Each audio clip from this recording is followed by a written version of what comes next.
Hi friends, എല്ലാവർക്കും AJS ക്രിയേഷൻസിൻ്റെ പുതിയൊരു എപ്പിസോഡിലേക്ക് സ്വാഗതം. നിങ്ങളെല്ലാവരും ആദ്യമായിട്ടാണ് ഈ ചാനൽ കാണുന്നതെങ്കിൽ സബ്സ്ക്രൈബ് ചെയ്യാൻ മറക്കരുത്. ബാലചന്ദ്രൻ അലീനയോട് ചോദിക്കുന്നുണ്ട്, നീ പോകാൻ തന്നെ തീരുമാനിച്ചോ? അപ്പോൾ എനിക്ക് തന്ന വാക്കോ എന്ന്. ഉടനെ അലീന പറയുന്നുണ്ട്, എന്നും ഞാൻ ഇവിടെ തന്നെ നിൽക്കാമെന്ന് സാറിന് വാക്ക് തന്നിട്ടില്ല. ഇത് കേട്ടിട്ട് ബാലേന്ദ്രന് വളരെയധികം ദേഷ്യം വരുന്നുണ്ട്. അലീന വീണ്ടും പറയുന്നുണ്ട്, ഞാൻ എന്താ ചെയ്യേണ്ടത്? എനിക്കിനി ഇവിടെ പിടിച്ചു നിൽക്കാൻ സാധിക്കില്ല. സാറൊഴികെ ഈ വീട്ടിലുള്ള എല്ലാവരും എനിക്കെതിരാണ്. സാറിൻ്റെ 3 മക്കളും എന്നോട് ഇവിടുന്ന് പൊയ്ക്കോളാൻ പറഞ്ഞു. മേഡത്തിന് പണ്ടേ എന്നെ കണ്ടൂടാ. അതുകൂടാതെ ഇന്ന് വന്ന സാറ് എന്നെ എന്തൊക്കെ പറഞ്ഞെന്നറിയാമോ? എന്നെക്കുറിച്ച് എത്ര മോശമായിട്ടാണ് സംസാരിച്ചത് എന്നറിയാമോ? അതൊക്കെ കേട്ടുകൊണ്ട് ഞാൻ എങ്ങനെയാണ് ഇവിടെ പിടിച്ചു നിൽക്കുന്നത്? അവസാനം മുത്തശ്ശിയും പറഞ്ഞു എന്നോട് ഇവിടെ നിന്ന് പോയിക്കോളാൻ. ആ സ്ഥിതിക്ക് എനിക്കിനി ഇവിടെ നിൽക്കാൻ പറ്റില്ല സാർ. അങ്ങനെ അലീന പറയുന്നതൊക്കെ കേട്ടിട്ട് ബാലചന്ദ്രൻ പറയുന്നുണ്ട്, ഞാൻ നിന്നോട് ഇവിടെ നിന്ന് പോകാൻ പറഞ്ഞിട്ടില്ല. അങ്ങനെ പോകാൻ ഞാൻ പറയത്തുമില്ല. എൻ്റെ അനുവാദം കിട്ടാനും പോകുന്നില്ല. അതുകൊണ്ട് അങ്ങനെ എൻ്റെ അനുവാദം കിട്ടിയിട്ടാണ് പോകുന്നതെന്ന് നീ കരുതണ്ട. നിൻ്റെ ഇഷ്ടം പോലെ ചെയ്യാം. ഇത് കേട്ട് അലീന പറയുന്നുണ്ട്, എനിക്ക് സാറിനെ ഇവിടെ തന്നെ ഇട്ടിട്ട് പോകാൻ ഒരുപാട് ബുദ്ധിമുട്ടുണ്ട്, സങ്കടവുമുണ്ട്. പക്ഷേ ഞാൻ എന്താ ചെയ്യുന്നത്?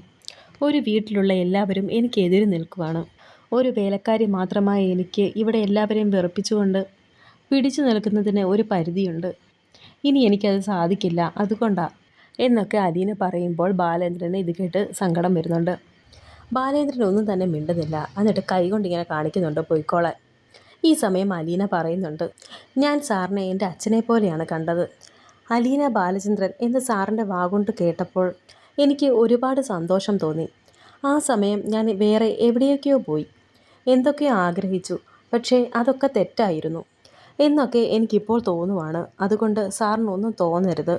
ഇങ്ങനെയൊക്കെ അലീന പറയുമ്പോഴും ബാലചന്ദ്രൻ ഒന്നും മിണ്ടാതെ നിൽക്കുകയാണ്. എന്നിട്ട് പൊയ്ക്കോ എന്ന് കൈകൊണ്ട് വീണ്ടും കാണിക്കുന്നുണ്ട്. ബാലേന്ദ്രൻ ഒന്നും പറയാത്തത് കൊണ്ട് തന്നെ അലീന വീണ്ടും പറയുന്നുണ്ട്, നാളെ പോകുന്നതിന് മുമ്പ് ഇവിടെ വന്ന സാറിനോട് യാത്ര പറയാനുള്ള അവകാശം അല്ലെങ്കിൽ അനുവാദം അവരാരും എനിക്ക് തന്നിട്ടില്ല. അതുകൊണ്ട് ഇനി ചിലപ്പോൾ കാണുമോ എന്നറിയില്ല. പറയാതെ പോകേണ്ടി വരുമായിരിക്കും. അതുകൊണ്ട് ഞാൻ പോകുവാണ് കേട്ടോ എന്നൊക്കെ അലീന പറയുമ്പോൾ ഇങ്ങനെ വിഷമിച്ച് തന്നെ നിൽക്കുകയാണ് ബാലചന്ദ്രൻ. അങ്ങനെ ഇപ്പോൾ അലീന വളരെ വിഷമത്തോടെ ആ റൂമിൽ നിന്ന് പുറത്തേക്ക് പോരുകയാണ്. അലീന പോന്നു കഴിയുമ്പോൾ ഇങ്ങനെ ബാലചന്ദ്രൻ്റെ കണ്ണൊക്കെ നിറഞ്ഞ് ചുവന്നിങ്ങനെ നിൽക്കുന്നുണ്ട്. ശേഷം ആ കസേരയിൽ പോയിരുന്ന് ഇങ്ങനെ എന്തൊക്കെയോ ആലോചിക്കുന്നുണ്ട്. അലീന ഇപ്പോൾ താഴെ ഇറങ്ങി വന്നതിന് ശേഷം രേവതിക്കുട്ടിയെ വിളിക്കുകയാണ്. അങ്ങനെ രേവതിക്കുട്ടിയോട് ഇപ്പോൾ കാര്യങ്ങളൊക്കെ പറയുകയാണ് അലീന. മേഡത്തിൻ്റെ ആങ്ങള വന്ന് ചേച്ചിയെ പേടിപ്പിച്ചു. ആ സ്ഥിതിക്ക് ഇനി അവിടെ നിൽക്കേണ്ട കാര്യമൊന്നുമില്ല, ചേച്ചി ഇങ്ങോട്ട് പോര് എന്നൊക്കെ രേവതിക്കുട്ടി പറയുമ്പോൾ അലീന പറയുന്നുണ്ട്, സാറിനെ ഇവിടെ ഒറ്റയ്ക്കാക്കിയിട്ട് പോരുന്ന കാര്യം ഓർക്കുമ്പോൾ എനിക്ക് ആകെ വിഷമമാണ്. പക്ഷെ നിവർത്തിയില്ല, ഞാൻ എന്താ ചെയ്യേണ്ടത് എന്നൊക്കെ ചോദിക്കുന്നുണ്ട്. ഉടനെ രേവതിക്കുട്ടി പറയുന്നുണ്ട്, ചേച്ചി ഇനി അതൊന്നും ഓർത്ത് വിഷമിക്കേണ്ട കാര്യമൊന്നുമില്ല. സാറിൻ്റെ കാര്യമൊക്കെ ഇനി അവർ നോക്കിക്കോളും. ഇത്രയൊക്കെ പറഞ്ഞ സ്ഥിതിക്ക് അവിടുന്ന് അവർ അടിച്ചിറക്കുന്നതിന് മുമ്പ് ചേച്ചി ഇങ്ങോട്ട് പോരുന്നത് തന്നെയാണ് നല്ലത്.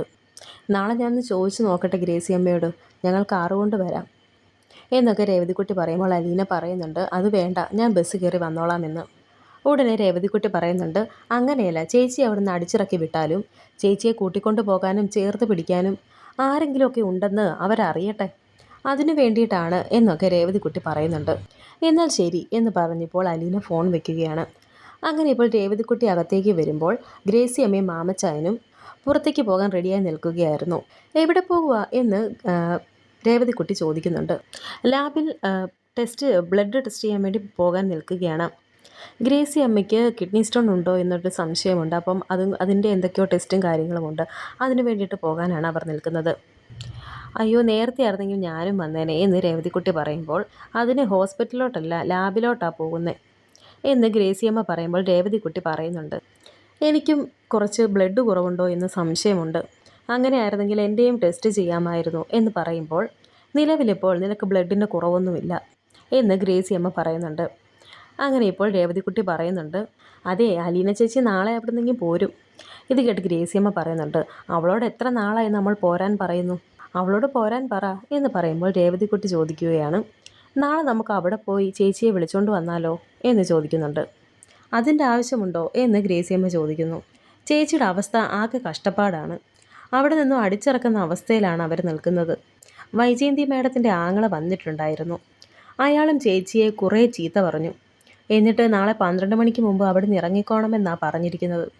മിക്കവാറും അടിച്ചിറക്കും എന്നുള്ള രീതിയിലാണ് അവർ നിൽക്കുന്നത് എന്നൊക്കെ രേവതിക്കുട്ടി പറയുമ്പോൾ ഗ്രേസിയമ്മ ചോദിക്കുന്നുണ്ട്. അവളെന്തിനാ അവരെ അടിച്ചിറക്കാൻ വേണ്ടി നിൽക്കുന്നത്? അവൾക്ക് ഇങ്ങോട്ട് ഇറങ്ങി പോരരുതോ എന്നൊക്കെ ചോദിക്കുമ്പോൾ ഇത് കേട്ട് രേവതി പറയുന്നുണ്ട്, സ്വന്തമായി കരുതിയ വീട്ടിൽ നിന്ന് സ്വന്തം പെറ്റമ്മ തന്നെ ഇറക്കി വിടുമ്പോൾ ആരുമില്ലാതെയല്ല ചേച്ചി അവിടെ നിന്ന് പോരുന്നത്. ചേച്ചിയെ ചേർത്ത് പിടിക്കാൻ ആൾക്കാരുണ്ട് എന്ന് അവരൊന്ന് അറിയട്ടെ. അങ്ങനെയൊക്കെ തോന്നുമ്പോൾ ചേച്ചിക്കും ഇത്തിരി വിഷമം കുറയുമല്ലോ. അതുകൊണ്ട് ഞാൻ പറഞ്ഞതാ എന്നൊക്കെ രേവതിക്കുട്ടി പറയുമ്പോൾ കുറച്ച് നേരം ഇങ്ങനെ ആലോചിച്ച് നിന്നിട്ട് മാമച്ചാൻ പറയുന്നുണ്ട്, എങ്കിൽ നമുക്ക് പോകാം. ഇത് കേട്ട് വളരെയധികം സന്തോഷിക്കുകയാണ് രേവതിക്കുട്ടി. എന്നിട്ട് ഗ്രേസിയമ്മ ഇങ്ങനെ കെട്ടിപ്പിടിച്ചിട്ട് പറയുന്നുണ്ട്, എന്നോടുള്ള ഇഷ്ടം കൊണ്ടല്ലേ എനിക്കിപ്പോൾ സമാധാനമായി. ഇത് കേട്ട് ഗ്രേസിയമ്മ പറയുന്നുണ്ട്, ഓ അതുകൊണ്ടൊന്നും അല്ല, നിനക്ക് ബ്ലഡ് ടെസ്റ്റ് ചെയ്യണോ? വേണമെങ്കിൽ ഇപ്പോൾ കൂടെ പോര് എന്നൊക്കെ പറയുന്നു. ഉടനെ രേവതിക്കുട്ടി പറയുന്നുണ്ട്, ഇല്ല എനിക്കിനി അങ്ങനെ ബ്ലഡൊന്നും ടെസ്റ്റ് ചെയ്യണ്ട എന്നൊക്കെ പറഞ്ഞിങ്ങനെ വളരെ സന്തോഷത്തോടെ നിൽക്കുകയാണ് രേവതിക്കുട്ടി. അങ്ങനെ ഞങ്ങൾ പോയിട്ട് വരാമെന്ന് പറഞ്ഞ് മാമച്ചായനും ഗ്രേസിയമ്മയും കൂടി ഇപ്പോൾ ലാബിലേക്ക് പോവുകയാണ്. ശേഷം ഇപ്പോൾ കാണിക്കുന്നത് രാജീവിനെയാണ്. അങ്ങനെ ഇപ്പോൾ രാജീവ് ഫോണിൽ ബിസിനസ് കാര്യങ്ങളൊക്കെ വിളിച്ച് സംസാരിച്ചു കൊണ്ടിരിക്കുകയാണ്. ആ സമയത്താണ് പുറത്ത് കോളിംഗ് ബെൽ അടിക്കുന്നത്. അങ്ങനെ രാജീവ് പോയി കതക് തുറക്കുന്നുണ്ട്. കതക് തുറക്കുമ്പോൾ അവിടെ മനുവിനെയാണ് കാണുന്നത്. രാജീവിനെ കണ്ടിട്ട് മനുവിനും ഭയങ്കര അതിശയം. ഇതെന്താ കൊച്ചച്ഛൻ ഇവിടെ? ഇതെപ്പോൾ വന്നു? എന്നോടാരും പറഞ്ഞില്ലല്ലോ എന്നൊക്കെ ചോദിക്കുന്നുണ്ട്. കുടുംബമായിട്ടാണോ വന്നത് അതോ ഒറ്റയ്ക്കാണോ എന്നൊക്കെ ചോദിക്കുന്നുണ്ട് മനു. ഉടനെ രാജീവൻ പറയുന്നുണ്ട്, ഇല്ലടാ, കുടുംബമായിട്ട് വരണമെങ്കിൽ ഒരു 3 മാസം കൂടി കഴിയണം. ഞാനിപ്പോൾ ഒരു എമർജൻസി ലീവിൽ ഇങ്ങോട്ട് വന്നതാ എന്നൊക്കെ പറയുമ്പോൾ മനു പറയുന്നുണ്ട്, എറണാകുളത്ത് ഫ്ലാറ്റ് മേടിച്ചു എന്നൊക്കെ ഞാൻ അറിഞ്ഞു. ഭയങ്കര ലക്ഷറി ആണോ എന്നൊക്കെ ചോദിക്കുമ്പോൾ അങ്ങനെയൊന്നുമില്ല എന്ന് രാജീവൻ പറയുന്നു. നീ ഇപ്പോൾ അത്യാവശ്യം നന്നായാണ് ഇരിക്കുന്നത്, ക്ഷീണമൊക്കെ കുറഞ്ഞു എന്ന് രാജീവൻ പറയുമ്പോൾ മനു പറയുന്നുണ്ട്, അലച്ചിൽ കുറഞ്ഞു, അതുകൊണ്ടാണ്. എറണാകുളത്തായതുകൊണ്ട് ഇടയ്ക്കിടയ്ക്ക് ഇങ്ങനെ വീട്ടിൽ വരാം. പിന്നെ 3 ദിവസം വർക്ക് ഫ്രം ഹോം ഉണ്ട്, അതിൻ്റെ ഒരു ബെനിഫിറ്റ് കൂടിയുണ്ട്. ജങ്ക് ഫുഡും ഒക്കെ കുറച്ചു എന്നൊക്കെ മനു പറയുമ്പോൾ അതേതായാലും നന്നായി എന്ന് പറയുകയാണ് രാജീവൻ. എങ്കിൽ ഞാൻ ഡ്രസ്സൊക്കെ മാറിയിട്ട് വരാമെന്ന് പറഞ്ഞ് മനു ഇപ്പോൾ അകത്തേക്ക് പോവുകയാണ്. ശേഷം ഇപ്പോൾ രാജീവും മനുവും കൂടെ പുറത്തു നിന്ന് സംസാരിക്കുന്നുണ്ട്. രാജീവും മനുവിനോട് ചോദിക്കുന്നുണ്ട്, നീയാണല്ലേ അലീനെ ഇങ്ങോട്ട് കൂട്ടിക്കൊണ്ട് വന്നത്? അതാര് പറഞ്ഞിട്ടാ എന്ന് ചോദിക്കുമ്പോൾ മനു പറയുന്നുണ്ട്, അതിനെപ്പറ്റി കൊച്ചച്ഛനൊന്നും അറിഞ്ഞില്ലേ? മുത്തച്ഛൻ പറഞ്ഞതിൻ്റെ പേരിലാണ് ഞാൻ കൂട്ടിക്കൊണ്ട് വന്നത്. ഞാനാണ് ഇപ്പോൾ അവളുടെ കെയർ ടേക്കർ എന്നൊക്കെ പറയുമ്പോൾ ഇത് കേട്ട് രാജീവ് പറയുന്നുണ്ട്, നീ അവളെ കൂടുതൽ പ്രൊട്ടക്റ്റ് ചെയ്യുന്നു, അല്ലെങ്കിൽ അവളുടെ പേരിൽ വൈജയന്തിയോട് വഴക്കിന് ചെല്ലുന്നു എന്നതൊക്കെയാണ് വൈജയന്തിയുടെ പ്രശ്നങ്ങൾ എന്നൊക്കെ പറയുമ്പോൾ മനു പറയുന്നുണ്ട്, ഇവിടെ നടക്കുന്ന എല്ലാ പ്രശ്നങ്ങൾക്കും കാരണം ആൻറ്റിയുടെ ഈഗോയാണെന്ന്. ഇത് കേട്ട് രാജീവ് പറയുന്നുണ്ട്, അതെന്തെങ്കിലും പ്രശ്നമായിക്കോട്ടെ, അവൾക്കൊരു പ്രശ്നം വരുമ്പോൾ അവളുടെ കൂടെയല്ലേ നിൽക്കേണ്ടത്. ഇത് കേട്ട് മനു പറയുന്നുണ്ട്, ഞാൻ ന്യായത്തിൻ്റെ ഭാഗത്താണ് നിൽക്കുന്നത് എന്നൊക്കെ പറയുമ്പോൾ ഒരു ഉദാഹരണം പറയുന്നുണ്ട് രാജീവ്. നിൻ്റെ അച്ഛൻ ഒരാളെ കൊന്നിട്ട് വന്നിട്ടുണ്ടെങ്കിൽ നീ അച്ഛൻ്റെ കൂടെ നിൽക്കുവോ അതോ ആ കൊന്നിട്ട് വന്ന ആളുടെ വീട്ടുകാരുടെ കൂടെ നിൽക്കുവോ?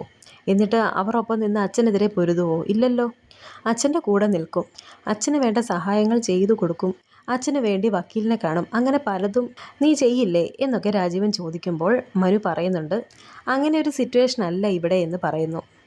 എന്ത് സിറ്റുവേഷൻ ആണെങ്കിലും അവളെ അവിടുന്ന് അടിച്ചിറക്കി വിടുമെന്ന് ഞാൻ തീരുമാനിച്ചുറപ്പിച്ചാണ് ഇങ്ങോട്ടേക്ക് വന്നത്. ഈ ഒരു ആവശ്യത്തിന് വേണ്ടി മാത്രം ഞാൻ അവിടെ നിന്ന് വന്നു എന്ന് പറയുമ്പോൾ തന്നെ അതിൻ്റെ സീരിയസ്നെസ് നിനക്കറിയാമല്ലോ. ഞാനിന്ന് അവിടെ പോയിരുന്നു, ബാലേന്ദ്രനെ കണ്ടു, അവളെയും കണ്ടു. അവളോട് ഞാൻ പറഞ്ഞിട്ടുണ്ട് ഇവിടെ നിന്ന് പോകാമെന്ന് അവൾ സമ്മതിച്ചിട്ടുമുണ്ട്.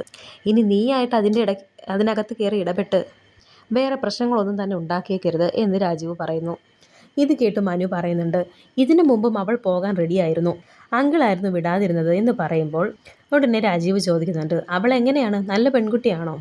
അങ്ങനെയാണെന്നൊക്കെ ചിലർ പറയുന്നത് കേട്ടു എന്ന് പറയുമ്പോൾ ഉടനെ മനു പറയുന്നുണ്ട്, നല്ല പെൺകുട്ടിയാണ് എന്നല്ല പറയേണ്ടത്, ഇങ്ങനെ ഒരു പെൺകുട്ടിയെ, ഇത്രയും നല്ല സ്വഭാവമുള്ളൊരു പെൺകുട്ടിയെ വീട്ടിൽ നിർത്താൻ കിട്ടില്ല എന്ന് വേണം പറയാൻ എന്നും മനു പറയുന്നുണ്ട്. രാജീവൻ എന്നിട്ട് പറയുന്നുണ്ട്, ഞാൻ എന്തായാലും അവളെ ഇറക്കി വിടും, ബാലേന്ദ്രൻ എന്തു പറഞ്ഞാലും എനിക്ക് പ്രശ്നമൊന്നുമില്ല, ഇറക്കി വിടുമെന്ന് പറഞ്ഞാൽ ഇറക്കി വിട്ടിരിക്കും, അതിൻ്റെ ഇടയ്ക്ക് നീ കയറി ഇടപെടാതിരുന്നാൽ മതി എന്നൊക്കെ പറയുമ്പോൾ മനു പറയുന്നുണ്ട്, ഞാനൊന്നിലും ഇടപെടാനില്ല, പക്ഷേ അങ്ങനെ അലീനെ അവിടെ നിന്ന് ഇറക്കി വിട്ടിട്ടുണ്ടെങ്കിൽ ആ കുടുംബം തകരും എന്ന് പറയുമ്പോൾ രാജീവൻ പറയുന്നുണ്ട്, എങ്ങനെ തകരുമെന്നാണ് നീ പറയുന്നേ? ഒന്നും സംഭവിക്കില്ല. അപ്പോൾ മനു പറയുന്നുണ്ട്, ഇറക്കി വിട്ടു കഴിഞ്ഞാൽ പിന്നെ ഉണ്ടാകുന്ന ആഫ്റ്റർ എഫക്ട്സ് എന്താണെന്ന് എനിക്ക് ചിന്തിക്കാൻ പോലും പറ്റുന്നില്ല എന്ന് പറയുമ്പോൾ രാജീവൻ ചോദിക്കുന്നുണ്ട്, എന്താ ബാലേന്ദ്രൻ എന്തെങ്കിലും കാണിച്ചു കളയുമെന്നാണോ നീ ഉദ്ദേശിക്കുന്നത്? ഒന്നും സംഭവിക്കില്ല എന്നൊക്കെ രാജീവ് പറയുമ്പോൾ മനു പറയുന്നു, നമുക്ക് കാണാം എന്ന്. ഇത് കേട്ട് രാജീവൻ പറയുന്നുണ്ട്, നമുക്ക് കാണാം, ഈ രാത്രി കഴിഞ്ഞാൽ നാളെ ഇതിന് തീരുമാനമുണ്ടാക്കാം എന്ന് പറഞ്ഞിട്ട് രാജീവൻ ഇപ്പോൾ അകത്തേക്ക് പോവുകയാണ്. ശേഷം ഇപ്പോൾ നേരം വെളുത്തിരിക്കുകയാണ്. ബാലേന്ദ്രൻ റൂമിൽ ഇങ്ങനെ ഓരോന്ന് ആലോചിച്ച് നടക്കുന്നുണ്ട്. ബാലേന്ദ്രൻ നീലഗിരിയിൽ പോയി ഗംഗാധരനോട് സംസാരിച്ചത് തൊട്ട് കഴിഞ്ഞ ദിവസം അലീന ബാലേന്ദ്രനെ സ്വന്തം അച്ഛനെ പോലെയാണ് കാണുന്നത് എന്ന് പറഞ്ഞ് കരഞ്ഞില്ലേ, അതുവരെയുള്ള എല്ലാ കാര്യങ്ങളും ഇങ്ങനെ ആലോചിച്ചു കൊണ്ടിരിക്കുകയാണ് ബാലചന്ദ്രൻ. എന്നിട്ടിങ്ങനെ ബാലേന്ദ്രൻ മനസ്സിൽ പറയുന്നുണ്ട്, ഞാൻ ഒരു ദിവസം ഒരു 50 വട്ടമെങ്കിലും ആലോചിക്കും, സ്വയം ആത്മഹത്യ ചെയ്യണോ അതോ വെടിവെച്ച് കൊല്ലണോ ഇതിനെയൊക്കെ എന്ന് ആലോചിക്കാറുണ്ട് എന്നൊക്കെ മനസ്സിലോർത്തിട്ട് ആ തോക്കെടുത്ത് കുറച്ച് നേരം നോക്കി നിന്നിട്ട് അത് അരയിൽ തന്നെ ഇങ്ങനെ കുത്തിവെക്കുകയാണ്. അതിനുശേഷം ഇപ്പോൾ ബാലേന്ദ്രൻ നേരെ താഴേക്ക് ഇറങ്ങി വന്നിരിക്കുന്നു. വൈജയന്തിയുടെ റൂമിലേക്കും മുത്തശ്ശിയുടെ റൂമിലേക്കും ഇങ്ങനെ മാറി മാറി നോക്കുന്നുണ്ട് ബാലേന്ദ്രൻ.